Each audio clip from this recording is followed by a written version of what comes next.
Hello, I'm Charles Clausen, your host of the AMPx Podcast, a show where we engage in conversations with entrepreneurs and innovators whose wild ideas and exponential thinking are reshaping the universe where we live, play, and work. I believe these powerful conversations will inspire you to pursue your dreams.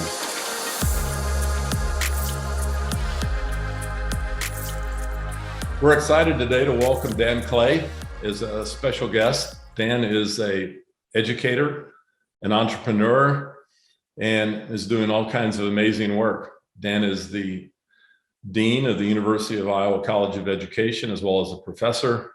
Prior to the University of Iowa, he was at Missouri, where he was also Dean of the College of Education. He, while in Missouri, was part of the Missouri Innovation Institute.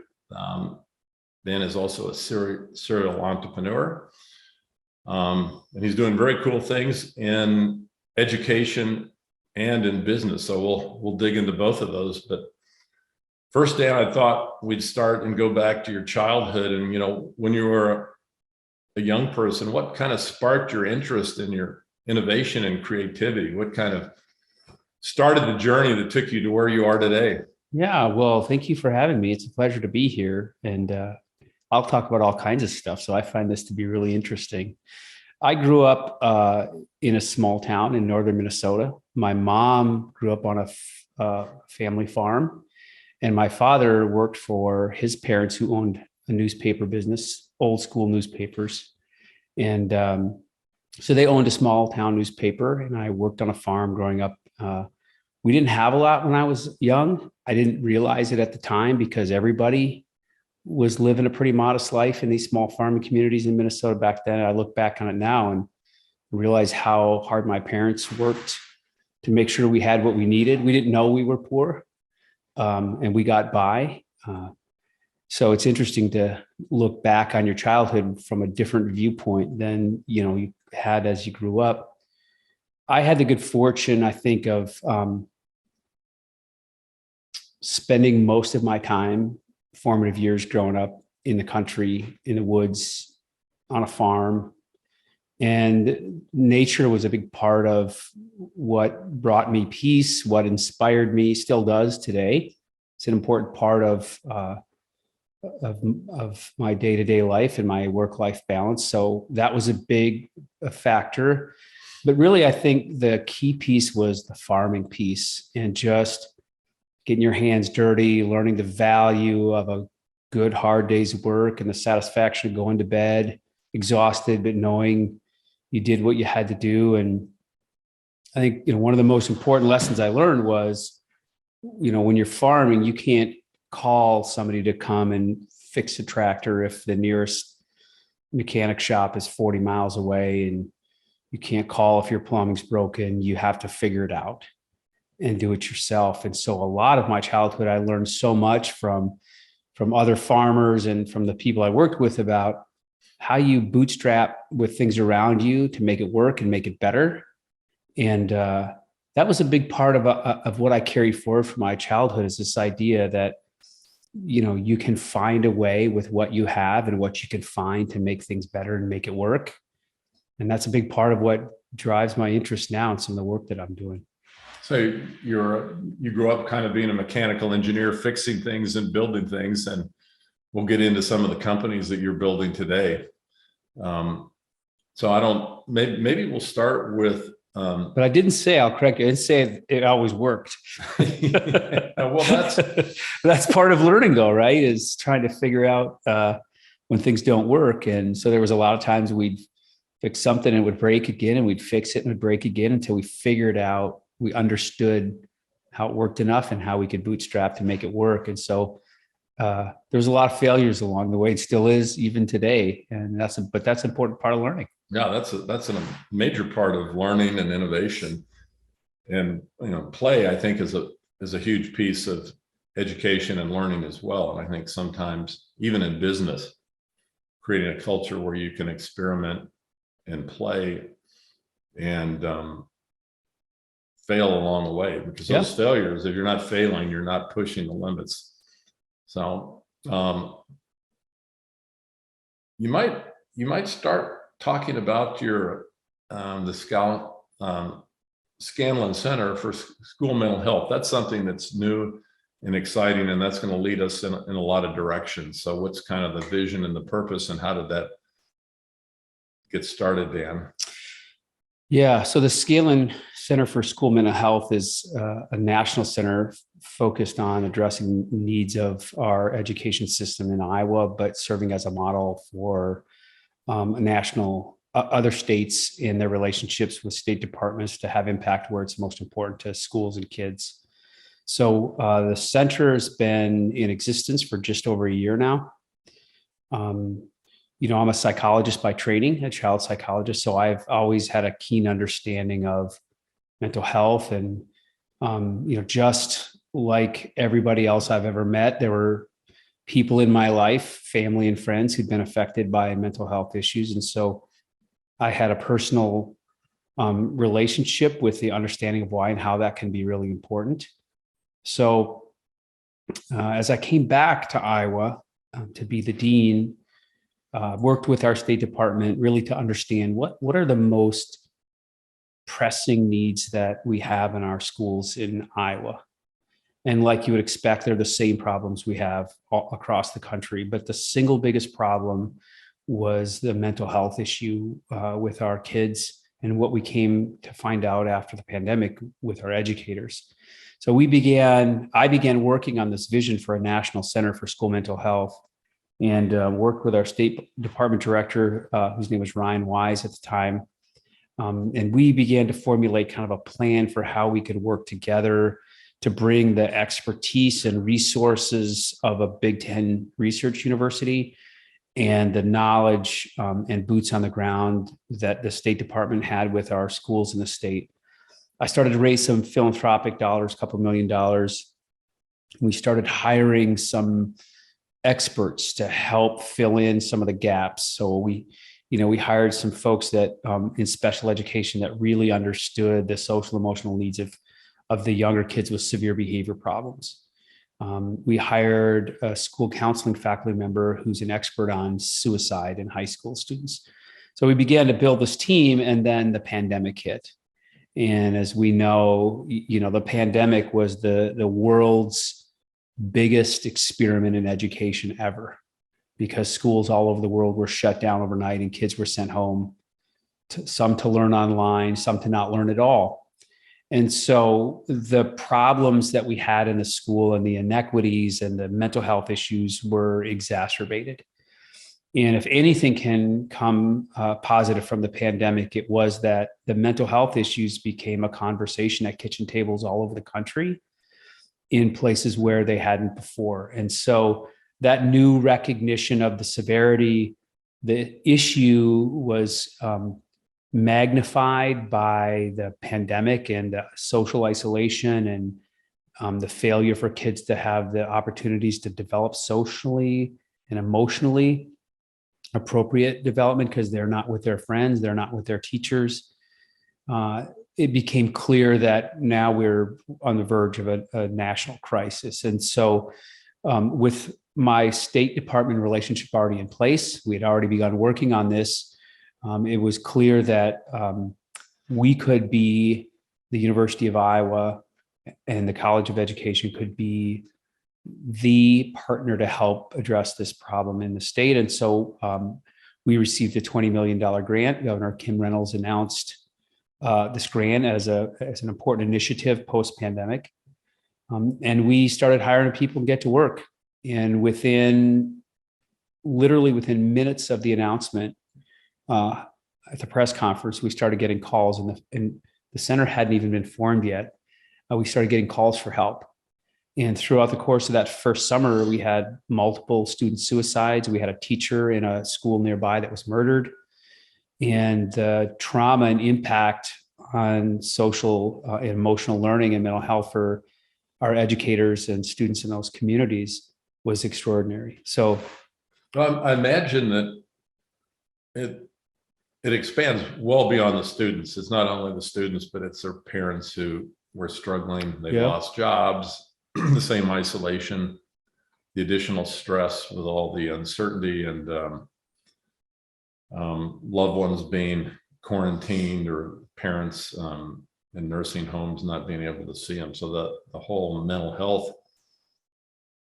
issue is a societal issue. Yeah. That, starting with children or working with children in schools, but that kind of changes the role of education in K through 12. And even your center does work with university students. So education is changing and the scope is changing. You want to talk a little bit about that? Yeah. And I think, one important thing to recognize is that a lot of the mental health issues students are facing and educators are a normal human reaction to really distressing things that were happening. You mentioned folks lost jobs. A lot of people lost family members or new people they lost to COVID. The social isolation was really big, especially for those kids in those formative years, and really for our aging population too, a lot of whom, were at the later stages of their life and couldn't connect with other people in their family. So there was a lot of loss experience there. And so that kind of reaction is a normal reaction to really quite distressing things that were happening in the world at the time. But I think the notion that education is really changing couldn't be more true. And this is a good example of how a single worldwide event or distress stimulus instantly changed education, but it's been changing for a very long time. And there's a couple of really important ways that I think it's been changing. One is that schools have become the primary source of social, and by social, I don't mean interpersonal, but societal supports for kids. So, a lot of folks learned that when the schools shut down, there were a lot of kids that didn't eat because the only place they got a good meal was at school. And that shocked a lot of people. It didn't shock those of us that work in education, but schools have become a place that provides a lot of the social services for kids that have needs that aren't getting them met through their families or their other communities. So, schools have become so much more than just about education. So in that way, it's been going on for a very long time. I think we've seen a really rapid change in the last probably 5 years in a couple of ways.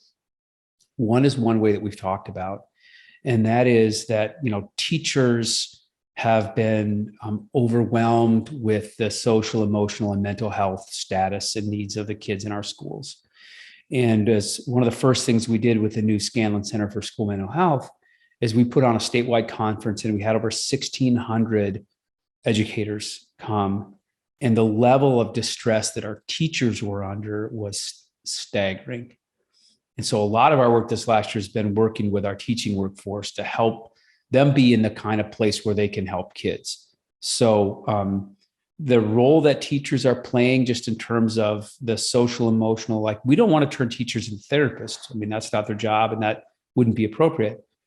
But teachers now have to have knowledge and experience in identifying when social, emotional, and mental health needs are interfering with a kid's ability to thrive and succeed in school. And that, when I was a kid, that didn't seem to be an issue as much as it is now. No, we never thought about these things when we were kids. We were just out playing in the farm fields and running around in the woods and playing baseball. And, life was simpler when we were young. Yeah, it sure was. I was probably one of those kids that was a problem for the teacher that was acted up all the time, but I can't deny that. But the other really important way that education has changed is that historically, the only way people accessed content knowledge was through the teacher. So the only way you could learn about calculus was if you had a calculus class with a teacher that taught you calculus. So our portal to content, whether it's history, math, the arts, was through somebody who was an expert that could teach it to us.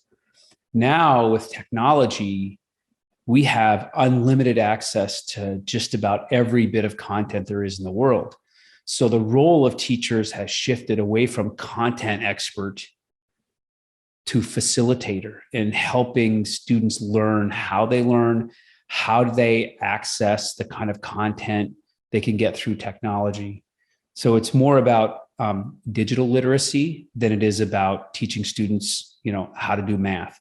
They still teach students how to do math. They still teach students history, but the students' access to that information is not limited anymore. So the teacher becomes almost a coach, a guide in terms of emotional intelligence, how to engage, how to process emotions and find information. And I mean, that's quite a departure from providing content to working with their emotional well-being, their physical well-being, their mental health. That's a lot of responsibility. And it is.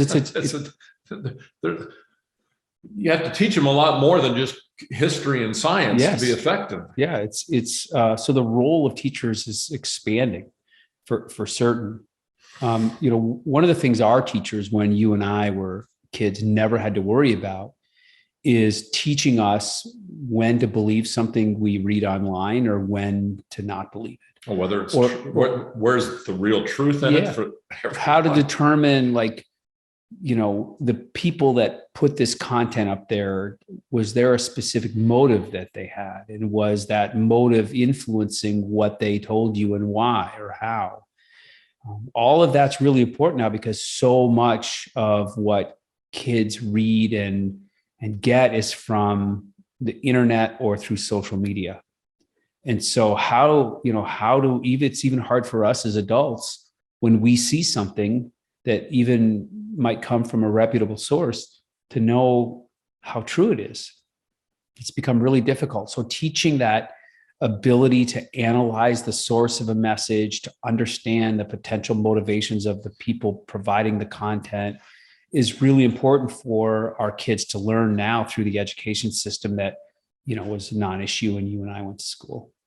Another dynamic that I think impacts everyone, but impacts kids, is just the rate of technology change in convergence. And when you shift from linear change to more exponential change, lots of things happen. The human brain isn't really designed to process the amount of information that's thrown at everyone. So, you mentioned when you were a child, nature played a big role, and nature also plays a big role in my life.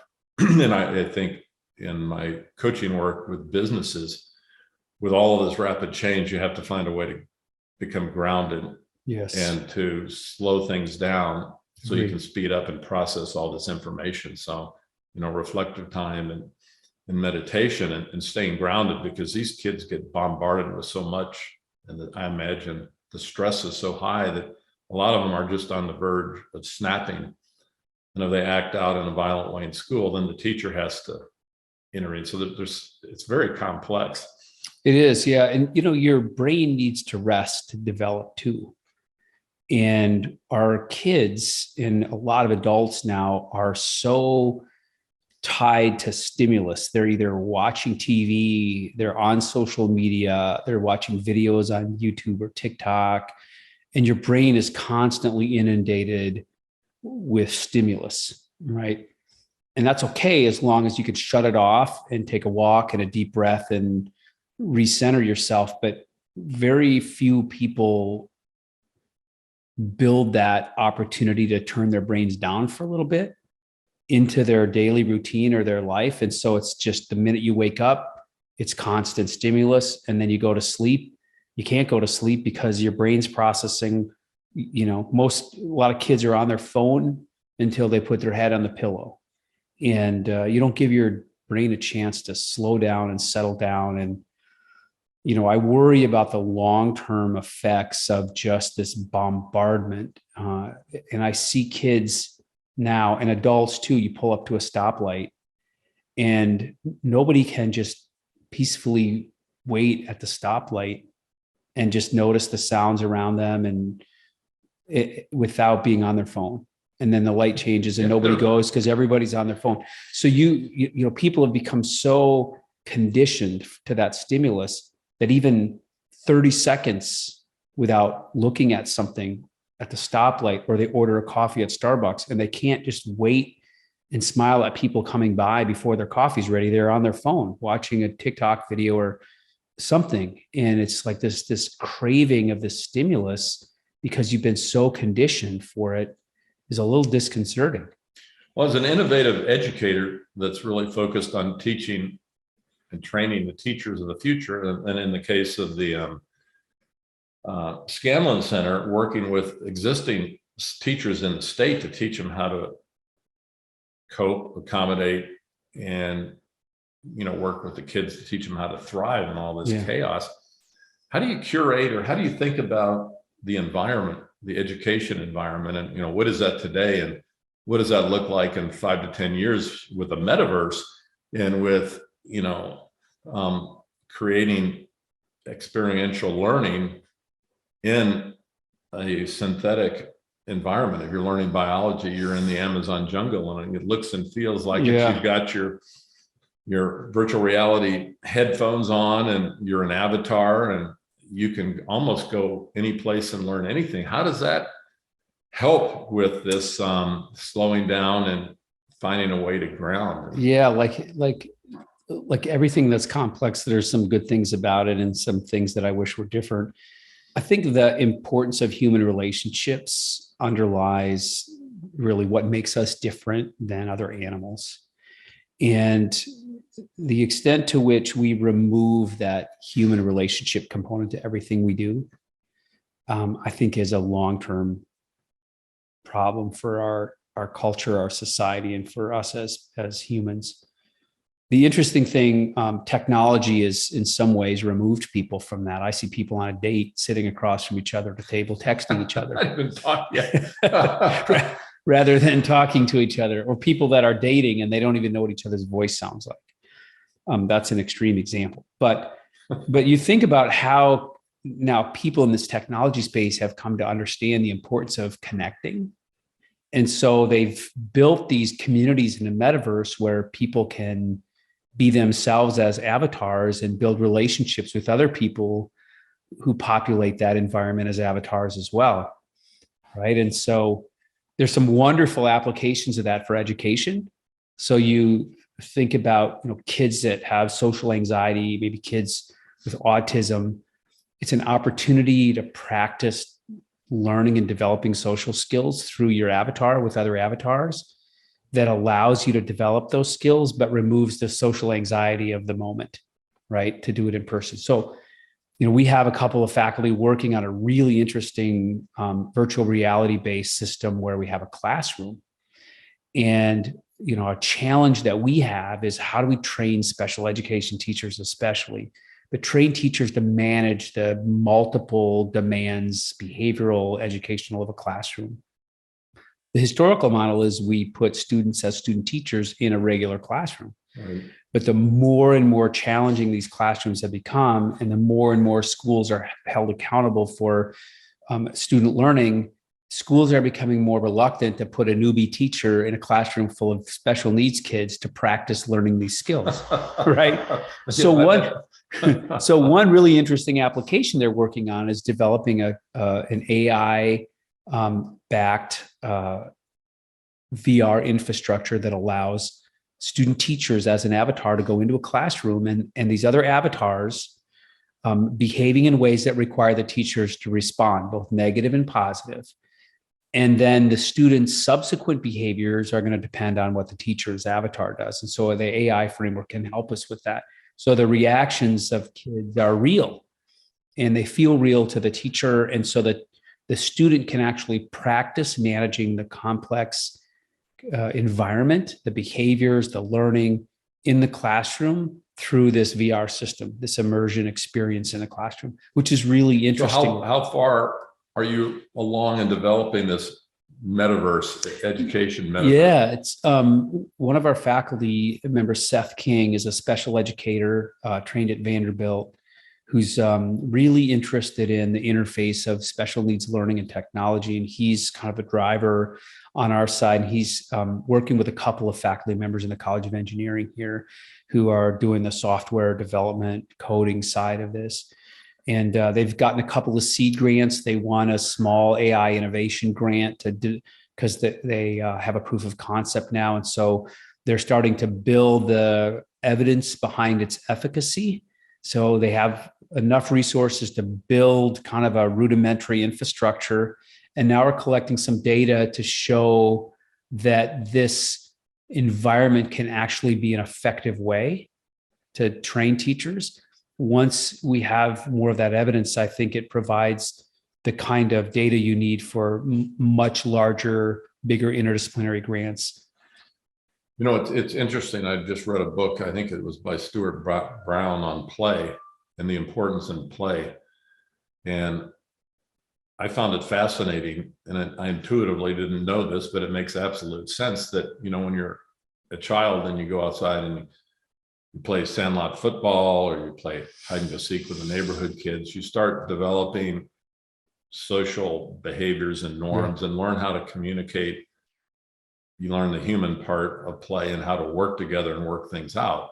And as you grow and the games get more complicated, they get, it teaches a lot. Play is critical, but it also has a large role in cognitive development. And actually there's lots of studies on the development and the size of the human brain is correlated directly to the types of play. So I wonder when they're creating these metaverses and these classrooms, how they can create play that's stimulating, that teaches emotions and appropriate human behavior, and, you know, and patience, because sometimes you just gotta, things don't always happen now.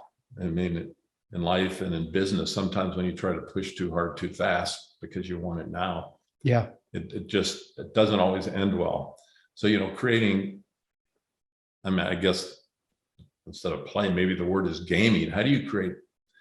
And I assume that's where the metaverse is going. So much of this is gaming, and how do you teach? How do you teach the human element when you're in a metaverse with 100 kids or 20 kids versus being out in the side lot with a football and actually, you know, butting heads and tackling each other? And so, I mean, I don't know, Dan, it's complicated, but that emotional part of it and the human aspect of the metaverse is something I think teachers and education is going to be critical. I do too. I think, you know, you've hit on a number of key points there. One is just the research on delayed gratification. And from very early on, we know that people that are more able to delay gratification tend to be more successful. And so, you know, some really interesting studies about with kids that, you know, there's a dish full of candy. And it's like, well, you can have, you know, one piece now, or if you don't eat any candy for 20 minutes, you can have the whole bowl. They take the one piece of candy now, right? And I think a lot of the stimulus, like, I think we're promoting more impulsivity, and it makes it more difficult to delay gratification. So that's a really interesting point that you brought up. But the purpose of play and development is critical. And I spent some time over in Norway this summer, and they have a very different approach to play than we do. You know, we put a helmet on our kid and a GPS tracker, and, you know, their view is very different. They encourage kids to explore, and the idea is that you learn about yourself and its relationship to the world through play early on. So they have what is called risky play. So they let kids climb the tree and fall down within reason. Of course, they're not going to let them play in traffic, but let them experience and let them learn that, you know, when you climb a tree, you better be safe. You can't climb too high. It's going to hurt if you fall. Those are all really important lessons. And if we don't ever let our kids fall and hurt their arm early, metaphorically, we don't ever let them experience the natural consequences of the choices they make. When they get older, they're going to make bigger mistakes with bigger consequences because they never learned how to make decisions. And so that's a really interesting thing too. Another aspect you hit on that's critical is the role that play has in helping us develop our social emotional skills. So, you know, when we were kids in a little town, you know, a bunch of us would gather in an empty lot next to the school, and we'd make up games or we'd play baseball. And, you know, we had to sort of negotiate, you know, Johnny's only 6, so he only has to hit it this far for a home run, but Charles, you're 16 and you're on the football team, so you have to hit it over the neighbor's house to Over get the it. fence. Yeah, right. And then when there was conflicts, right, there weren't parents there to mediate it. So we had to figure out how to work with each other, right? Nobody wanted everybody just to go home. So we figured it out together. And kids today don't have that same opportunity. Everything is so structured, even their play and their sports and everything is so rule bound and so governed and so structured. When we make a mistake or we hit somebody too hard, we have referees and parents that are mediating it instead of the kids figuring out how to manage it. So kids don't learn. I mean, I remember as we're talking about this, it brings back memories. I remember the first time I got a bloody nose, and you get into these altercations and you get the consequences. And yeah, I'm not sure I ever had a bloody nose again because I didn't like that. Yeah. But how do you change that in our society with the cell phones and the games? And I mean, how do we intervene with something that teaches those emotional, humanistic, compassionate, listening? I mean, part of it is you got to slow down long enough to listen and try to sense what the other person is feeling, and engage at a more human level, because we're going just the opposite way from we've got political polarization, and we've got these groups that are pretty radical, and it's not about how we find middle ground and how we solve problems. It's about a point of view, and it gets kind of scary when you think where that ends up. Yeah, isn't that the truth? I mean, I've never in my lifetime seen this level of polarization, especially around education. Seems to be the battleground right now for different perspectives. We talk about technology, and a lot of folks see, technology and social media and, excessive video gaming and addiction to video games and stuff as sort of a culprit. And there's probably some truth to that. But the interesting question to me is, kids have an intrinsic motivation to do that. So how do we capitalize on their desire to engage with technology in that way, but towards something that's beneficial? So, one of the companies I started when I was in Missouri was a gaming company that was designed to teach kids fitness in 3 different ways: physical fitness. So we built into the gaming physical fitness, mental fitness, like, how do you persevere when it looks like you're going to lose? How do you not give up? How do you, and then the social one. So how do you understand that not every kid can be the quarterback, right? That's a really important lesson, because everybody wants to be the quarterback, but not everybody is built to be the quarterback. Somebody has to be on the line. Somebody has to be a wide receiver. Not everybody can run the ball. So we have to learn what is our role on a team that's not about my glory, but helping the team be successful. Like if I'm hiring somebody, that's one of the things I'd be looking for.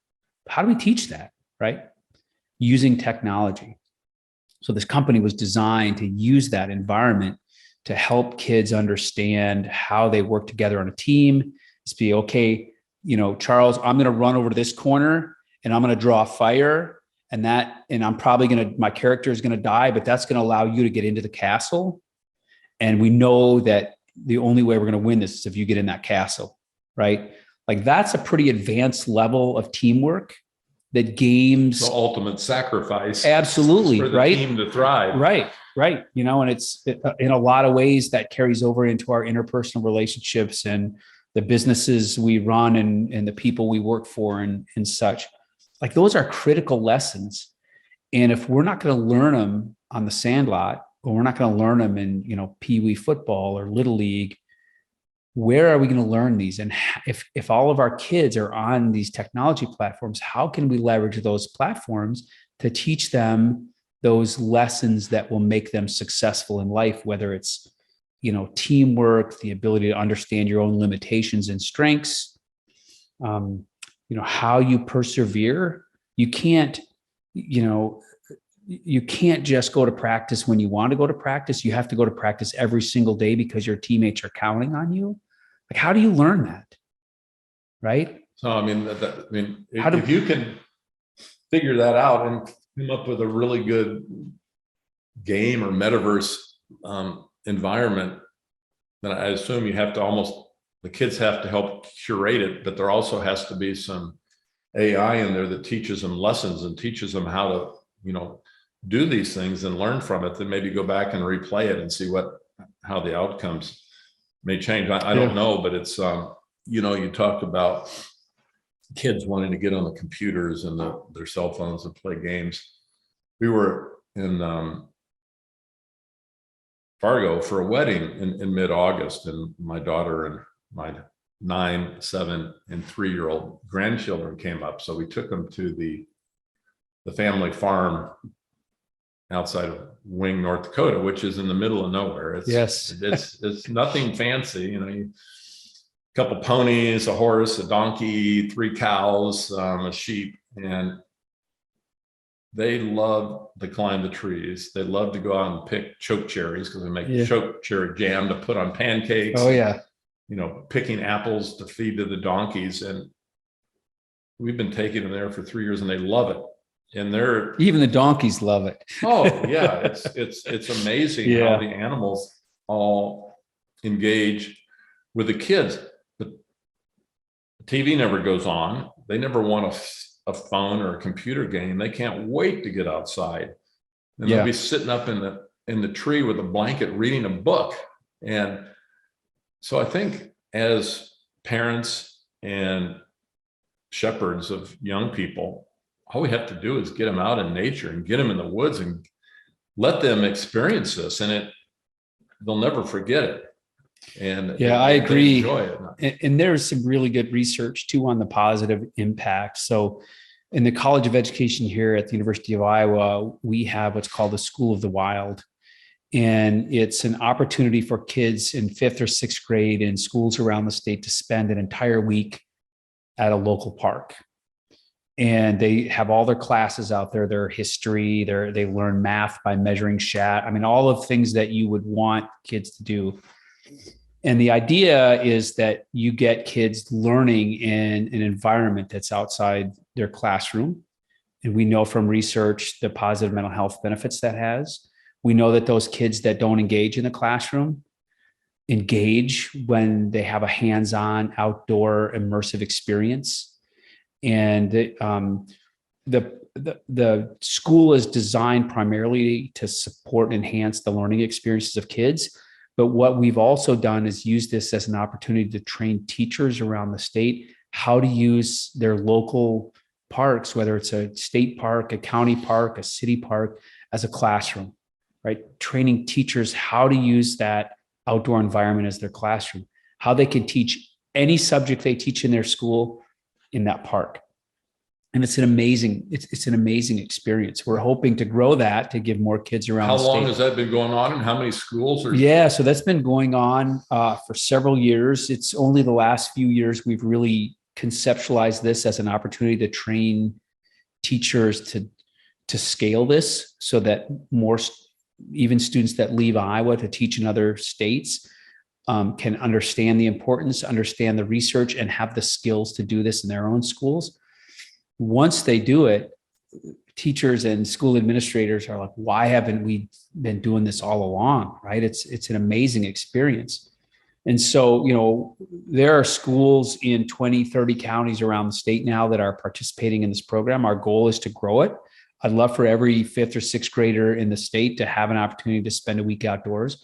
My kids loved it. I mean, they came home filthy and they were exhausted, and it was the best day of school they ever had. They learned to build, shelters, and they used their geometry and their math and what they knew about biology to build shelters. I mean, it was a great experience. Have you ever thought what that might look like for adults? Well, yeah, adults need it probably just as badly, but if they did it one day a week for the whole school year, you're out there in the middle of winter in the snow, and you're out there in the spring in the mud, and you just get out there and you see the cycles of life and nature. And, we're blessed to have the Amish community, but you get down there on those Amish farms and they teach you how they make rope. And I mean, they innovate in a lot of creative ways that are very simple. Out of necessity. Yeah. which gets me back to the first question you asked today is, necessity really drove a lot of the creativity and curiosity around how we might accomplish something when alternatives were limited for solving a problem. I did spend some time in Finland too this summer. And the interesting thing about Finnish schools is they spend 15 minutes of every single hour outside. And it doesn't matter if it's snowing, if it's raining, if it's cold, if it's hot, they dress appropriately. And in between every class, they spend 15 minutes outside. I can guarantee you when the kids are in class for 45 minutes, their attention level's at a different place than if they sat there all day. Yeah, think of just all the potential positive impacts. And of course, in the US, we're all worried about that 15 minutes could have been used for instructional time, right? But if you look at the learning outcomes, the Finnish schools are considered by many to be the best in the world. But, some of the very best in the world, at least, for sure. And so it's a totally different framework. In the US, we're so concerned about every minute being used for instruction. And I think a lot of that came with No Child Left Behind, the accountability, the fear that we got to get these kids to score a certain score on a certain test, that it became the focus of the work that we did in the schools, instead of thinking, how do we promote things like curiosity? One of the greatest gifts that I've ever been given by our Creator is curiosity. Every time I see a windmill, I'm like, I wonder how that works. Right? Every time I see something, I'm like, I wonder how that started. I wonder where that's going. Why is it gray and not black? And that keeps me engaged in. It's probably why I chase squirrels and rabbits down all kinds of different pathways. But it's led me on some of the most interesting things that you could ever imagine on 6 different continents in the world, doing just really interesting and crazy stuff, because the sense of wonder and curiosity, I think if there are 2 things that I think could change the world, is we could make sure every kid had a sense of curiosity and wonder and a sense of empathy. Those 2 things together would make, I think, the potential for the human spirit limitless. Boy, I agree. How do you empower teachers to teach young people to be curious? I mean, a lot of it probably comes from their environment at home, and how their parents engage in learning and creativity, and letting them play and not trying to control. I mean, you go from school, then you go to basketball, then you go to violin lesson. Every minute's organized. They don't have any time to even think, because they're just shuttled from one activity to another. And, at some point. I think a lot of it gets back to the early play stuff. I mean, you got to let kids eat dirt and figure it out. And there's something really important that goes on there. I think they're developmentally that stimulates a lot of curiosity in kids. And one of the things that I did when I was 6, 7, 8, 9 years old in a really tiny town, is a handful of us that rode our little banana seat bikes around in the summer, and we'd find a place on the edge of town where there was some woods, and we'd build a secret fort, right? And then we had to figure out, like, how are we going to get a roof on this thing so it's not going to rain in here? Well, we're going to need some materials, so we go scavenging materials. And like, there's some value to that, I think, that serves us, our sense of curiosity, our sense of collective problem solving.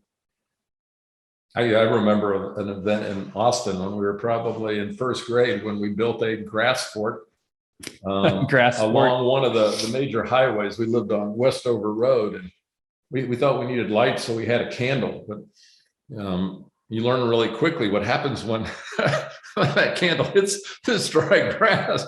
You have a fire going on along the interstate. You learned a valuable lesson there, didn't you? We started that. So you run for home as fast as you can. Oh, shit. But yeah, you learn those valuable lessons from, creating things. So the challenge is, how do we really promote? I mean, you want to keep kids safe, obviously, but how do you promote that early on so that kids develop a sense of wonder, they develop a sense of curiosity? And, oftentimes we have a vision for what we want and need our kids to do. And as soon as they stray from that track, they're corrected. I'll never forget I was sitting on a plane and there was about a 2.5-year-old, and he was like curious why there was air blowing out of the vent on the airplane. And so he was poking at it and pushing buttons and moving it and moving his head in and out of the airstream. And I remember the parent like correcting that kid and telling him to stop pushing the buttons and sit down, and because they weren't behaving in a way that we thought they should behave in. And it didn't occur to me till a long time after that, but a gentleman sitting next to me just said, wow, that kid is really curious. And, that kid's curiosity got just crushed by the parent, who had no ill will, obviously, toward the kid. But, sometimes we have the sense for, we want our kids to conform and be who we want them to be. And we don't let them wander and stray and poke at buttons and wonder. And you wonder how much of that is shaped early on without our even knowing it. Yeah, that's a good point. I could see in the metaverse where you could create these virtual environments in the jungle where you go and you kick a boa constrictor, then it wraps around you. Yeah. Then it gets tight. And where you could go, I wonder what this is. And you eat a mushroom and either, it's healthy Yeah. or not. But maybe you watch the berries that the animals eat, the birds eat before you eat one. Yeah. And so there's, I think, a lot of things you could do with curiosity in a virtual world with an avatar, where you could do things, experience the consequences, but it wouldn't be fatal. Well, that's the benefit, right? Maybe you could manage some of those opportunities to explore, and at the same time ensure the safety of the participants in ways that, if you eat a mushroom and your character dies, it's not the end of the world for you, but you learn not to eat the mushroom. Yeah, there's, I don't know if there's societally, you think about all the AP courses and what parents do to push their kids on all these activities so they can get into the best school, whether it's Harvard or Stanford or the University of Iowa. It's like an arms race, isn't it? But, are the kids really prepared for success in the world? And I think the younger kids, they're looking for different lifestyles, maybe not as materialistic, a lot more travel, and more meaning based. Like, their goal isn't to make the most money. Their goal is to make enough money to live, but to have some impact in ways that matter to them. It's a huge shift from the materialistic, generation. Some of these, younger professionals really want to make a difference in ways that matter instead of making a gazillion dollars. Well, that's probably a way you can inspire kids' curiosity in the metaverse, is to let them go out and pick a community of passionate people that want to solve the water problem or solve carbon problem, and let kids in a community just start using technology and science to solve these problems. And that way they're actually solving a piece of a wicked global problem. There's the 17 United Nations sustainability goals. Yeah. But I'm thinking, Dan, about the empathy part of the equation. So you had curiosity and empathy are going to create great, well-rounded people that are going to survive well and be human in a world. And we're moving away from being human to something being, I don't know, the first word that comes to mind is being monsters that are polarized, and we have an opinion and we're going to fight come hell or high water for whatever that is, regardless of consequences and regardless of the long-term impact on humanity. So, how do you think about empathy? Yeah, that's a tough one. I think, one of our challenges in one of our goals in the Scanlon Center for School Mental Health is to help train teachers how to develop experiences in the classroom that help kids practice empathy and understand what empathy means. And so there are actually specific pedagogies where kids will read a story with different characters and ask, well, how do you think this character feels? And how do you think that might be the same or different than what this other character is feeling? And so you give kids practice thinking about and understanding what the experiences and feelings and thoughts of others are. So there are specific pedagogies to help with that. But you wrap that into, half the kids in the class have special needs, A third of them didn't eat before they came to school that morning. 2 of them are homeless. Right. And you're trying to teach them, how to read, for example. But we think it's really important. I think it's important, and clearly an essential part of the development of a healthy whole self for kids as they develop is the social emotional learning piece. That being able to express their feelings, and part of it, I guess, is you have to have, especially in kids that are in troubled homes or learning disabilities, a safe environment where they can actually share those feelings. But sometimes they may not even know how to express in words what they're feeling. They have an anger that comes up, or they have a frustration, and they don't know how to express it, and they may not have someone to listen. So then they act out. And I think it goes both ways. Now if somebody says something that hurts your feelings, you're outraged. And, one of the challenges we have in K-12 schools and university campuses is like, these should be places for the exchange of differing views and differing ideas. Like, that's the whole purpose of an education, right? But what happens is, people get really anchored in their position and polarized. And if somebody has a viewpoint that's different than theirs, and they're offended or their feelings are hurt, then it's not just, well, I disagree and let's hash this out together, and maybe both of us learn something from each other. Once your feelings are hurt, the other person's a perpetrator and you're the victim. And it really prevents us from having the kind of active engagement. And it's not easy, right? Most things in life that are worthwhile aren't easy. Those are hard conversations, and sometimes people get offended and sometimes their feelings get hurt. But that's part of being human, and that's part of learning how to live together and work together. And I'm afraid that we've gotten to a place where people, they get so anchored and polarized in their viewpoint, and then all they see on their social media feeds is what reinforces their belief.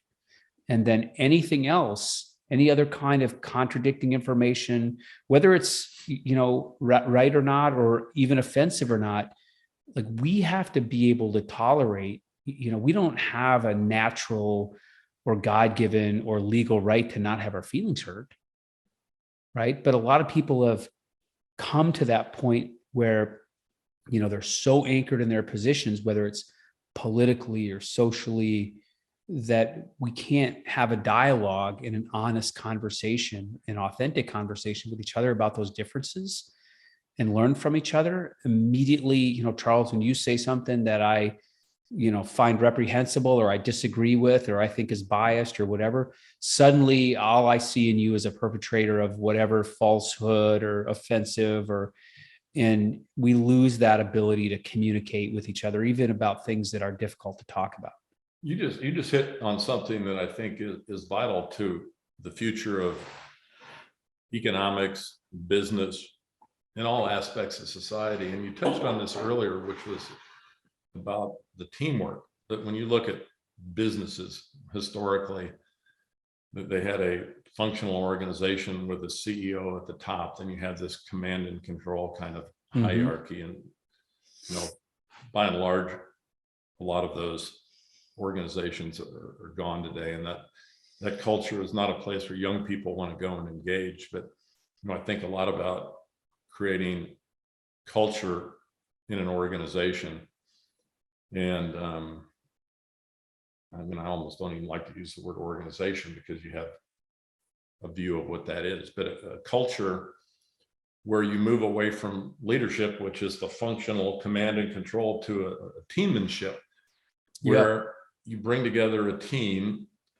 And cognitive diversity is critical when you want to innovate with exponential technologies and emerging technologies. One of the most important aspects of diversity on teams is that the more diverse your team is, it might take a little longer, but you tend to make better decisions.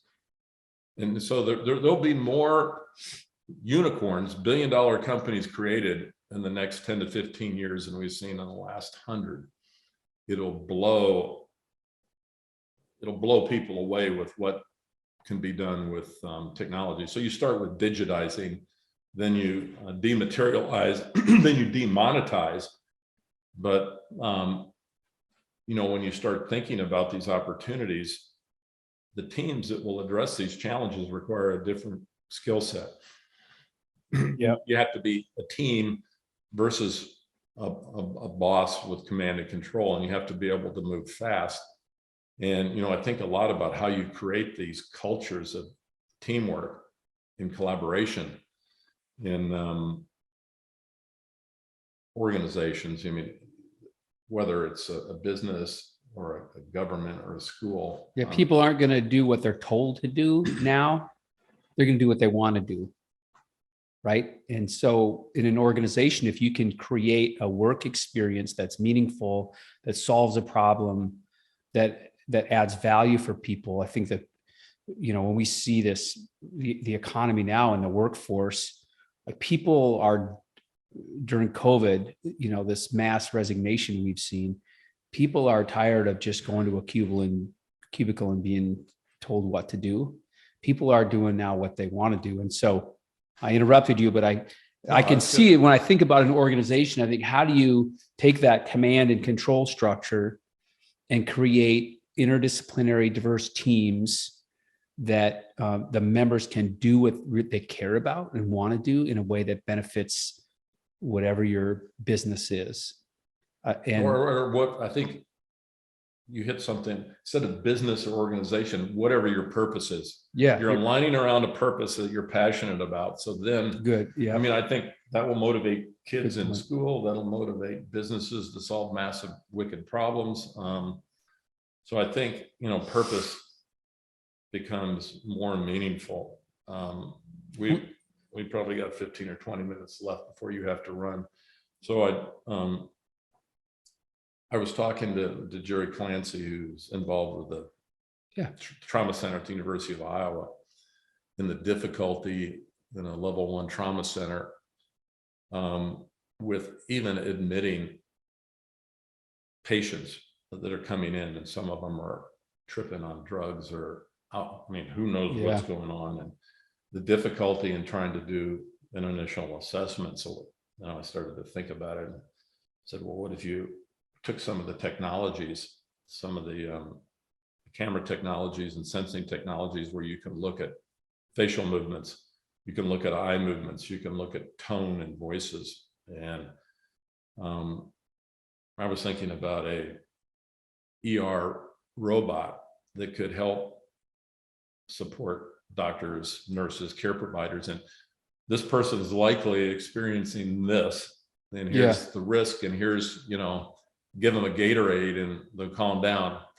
But, I wonder if some of this technology could be brought into the classroom as a tool for teachers to help raise flags, say this kid could use this kind of intervention, or even in the metaverse, because if they're an avatar in the metaverse, you have all these sensors that can sense these different things, so you can start giving feedback.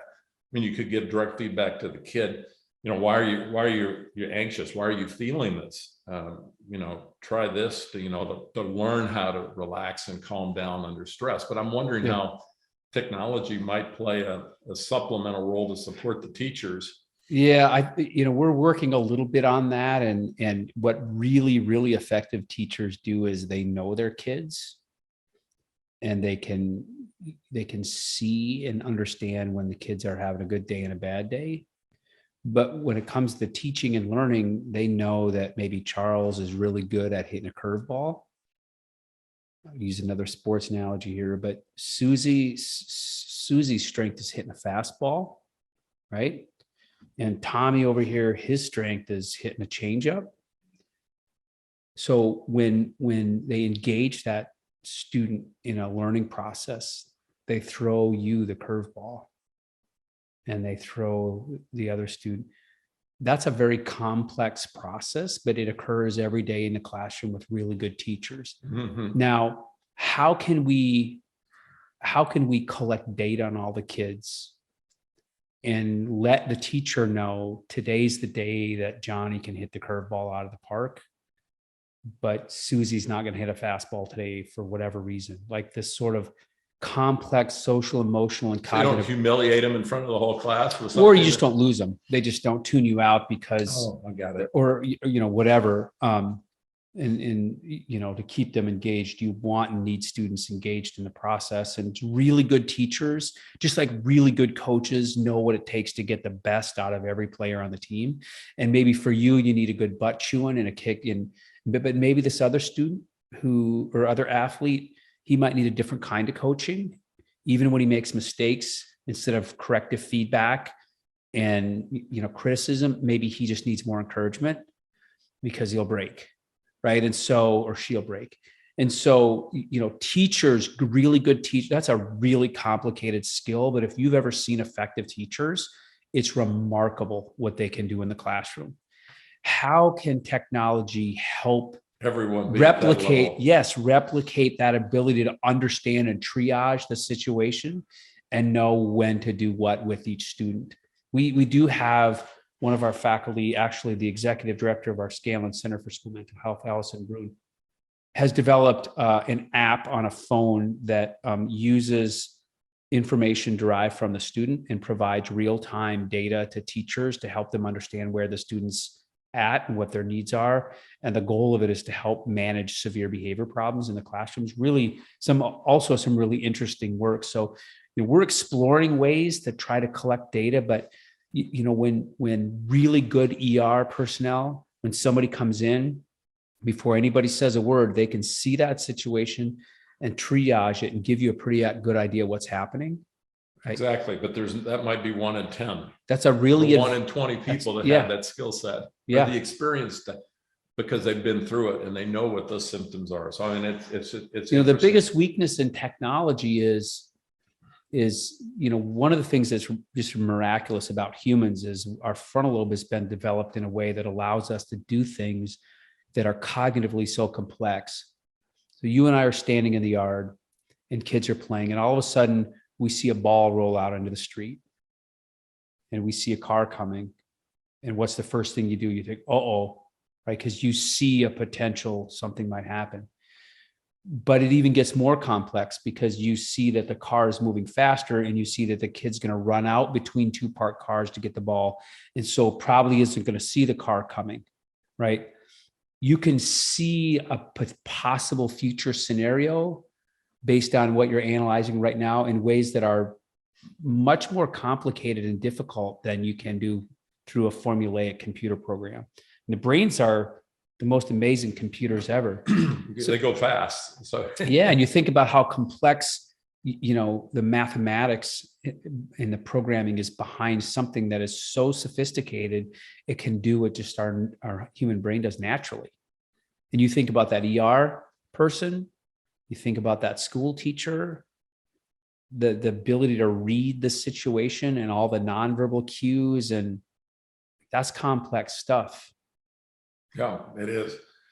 It is. So in the beginning of the conversation, you talked about the pandemic and you talked about Governor Kim Reynolds stepping up and funding the Center for School Mental Health.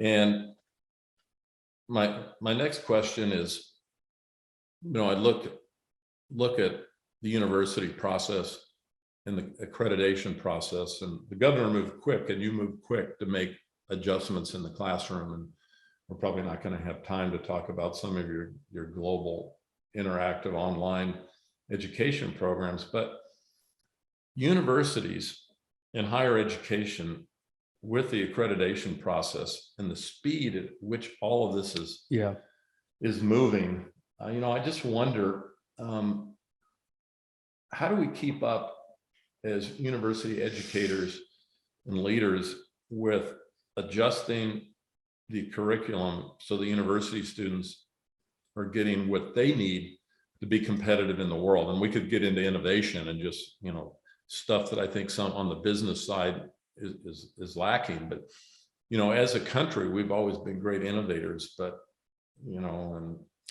higher ed, higher ed as an institution has been around as long as just about every other institution in the world, except maybe their church. Right. And the reason it's still around is because it doesn't run off a cliff, right? So that's a really important part of a university, is they move slowly, and there's some benefits to that.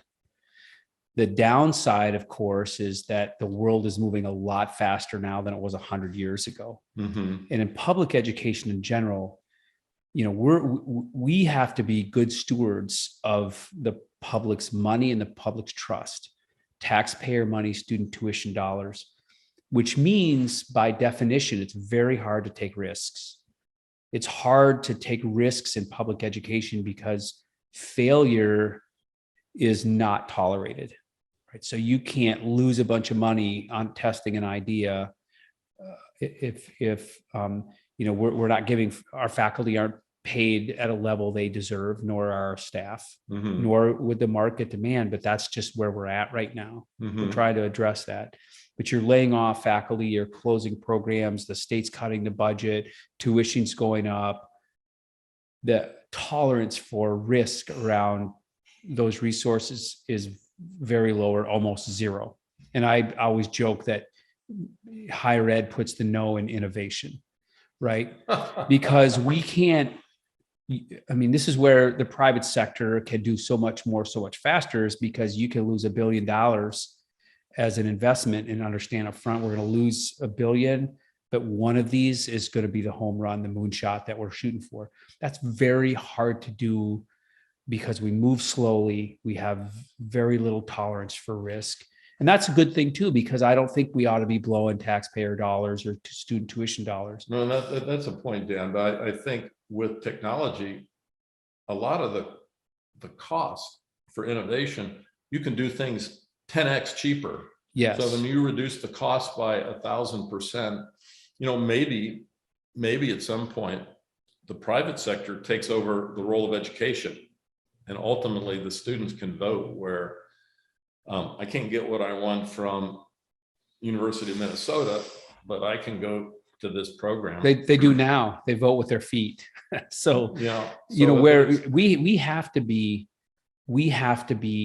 making sure we understand what our current and future customers, our students and other people we serve, our taxpayers, what they need now and in the future, and be skating to that point instead of trying to continue to do what we always do and convince people that what we always do is still relevant.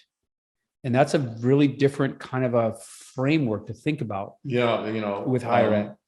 Wayne Gretzky skating to where the puck will be. I mean, Elon Musk does that. He looks out 10 years to what the converging technologies are, and he comes backwards. So Tesla's not an automobile company. It's an AI company. It's a robotic company. It's all these things, but It's not a car company. And he's created the most valuable business in the world. So the $1 million question, Charles, is how do we get the best of both of those worlds to interface? Because there's some enormous intellectual and other assets that universities have, including relationships with key components of a success story. And there are important aspects of the private sector, the ability to take higher risks. How do we take the very best of those two worlds and overlap them somehow? If you can figure that out, then. Well, being the disruptor that I am, my dad was, when he was alive, was an academic at Texas and the University of Iowa, and associate dean. So I kind of grew up in the academic world. But, a lot of states, and I think in Iowa, the state and the board of regents, they have a lot of control over the university, but I think they only fund 15% of the budget. Now, if I was the new president, I'd be going to Kim Reynolds and said, let's privatize the University of Iowa. We don't want any of your money. We'll go out and we'll collaborate with the private sector. Yeah. There have been some institutions that have done that, said, okay, if you're going to give us 15%, then here's the 15% of the university you can control.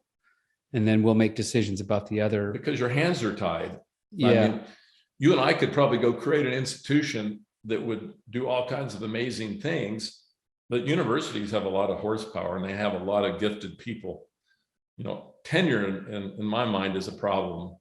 I mean, if you're doing research that's relevant today and it's going to be relevant in 3, 5, and 10 years, but if you're doing research that's so esoteric, there's 3 people in the world that are interested in it, that might be great, but maybe that should be a personal passion, because if we're spending $10 million a year and there's 3 people in the world that, where do you draw the line? The problem is you never know when that's going to be the next innovation. So it's, allocations of resources and focus. I mean, maybe you can't be, every university can't be everything to everybody. I don't know the answer, Dan. That's true. That's a truer statement has never been said. You can't be everything to everybody for certain. What are you going to be better at? So, I don't know the answer to that. This has been great. We probably only made it halfway through what I thought we might get into today. So maybe we'll have a follow-up conversation. How can guests get a hold of you? The best way to get a hold of me would be the University of Iowa website, where my email, it's dan-clay@uiowa.edu. And that'd be the most effective way to get a hold of me. Be happy to chat with anybody. I'm always interested in meeting new people and learning new things. And you and I have had some really interesting coffee shop conversations that have gone off in all kinds of interesting directions. And, the benefit to me of these kinds of things is the people that you meet. It's the curiosity thing again, is, I don't even know how we first got connected the first time, but the people you meet through the networks you make, you're always learning something. I learned something today just in my conversation with you. So I really appreciate you inviting me here. It's been a pleasure. Well, thanks so much. I think we met maybe when Bruce Ma was here working on the campus-wide innovation project for Sarah Gardiel, but you're right. It's tied back in innovation. So we'll get together another time, Dan, and talk about businesses and innovation and what you're doing as an entrepreneur, because we didn't even get into that. So thank you so much for your time, and have a great day. Thanks for joining us on the AMPx Podcast. Hope you enjoyed this episode. Make sure not to miss future episodes, and please rate the show wherever you get your podcast. Thanks to our awesome production team, Lindsay Soderberg, social and digital marketing, Taylor Higgins, video production, and Seth Nielsen, marketing. See you next time.